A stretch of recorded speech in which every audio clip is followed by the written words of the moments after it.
CPS contributory pension scheme అన్నది ఇంతకుముందు ఉద్యోగులకు సంబంధించినటువంటి పథకం. ఆ తర్వాత దాన్ని రద్దు చెయ్యాలి అని కోరారు వాళ్ళు. ఓల్డ్ పెన్షన్ స్కీమ్ కావాలన్నారు. దానికి మధ్యలో జీపీఎస్ అన్నటువంటి పథకాన్ని తీసుకొచ్చింది జగన్ సర్కార్. ఆ జీపీఎస్ రద్దు, ఓపీఎస్ఏ కావాలంటూ వాళ్ళు ఉద్యమించడం, దానికి సంఘీభావం ప్రకటించిన తెలుగుదేశం, జనసేన, భారతీయ జనతా పార్టీ. ఆ తర్వాత అధికారంలోకి తెలుగుదేశం, జనసేన, బీజేపీ సంకీర్ణం వచ్చింది. ఈ టైంలో పాత జగన్కి సంబంధించినటువంటి జీపీఎస్ని నోటిఫై చేస్తూ ఇచ్చినటువంటి గెజిట్ చేస్తూ ఇచ్చినటువంటి ఉత్తర్వుల మీద ఆగ్రహంతో ఆందోళనకి ఇచ్చినటువంటి పిలుపు తాత్కాలికంగా ఆగిపోయింది. ఎందుకని అంటే చంద్రబాబు గారు దాన్ని ఎబేయన్స్లో పెట్టమన్నారు అన్నట్టు. ఎబేయన్స్లో పెట్టడం బాగానే ఉంటుంది.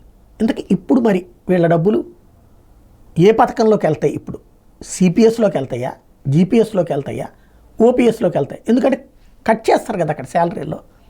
అవి ఎక్కడికి తీసుకెళ్తారు? ఇది తొందరగా తేల్చాల్సినటువంటి అంశం. లేకపోతే లాంగ్ పెండింగ్ అయితే అటు ఇటు కాకుండా అయిపోతుంది.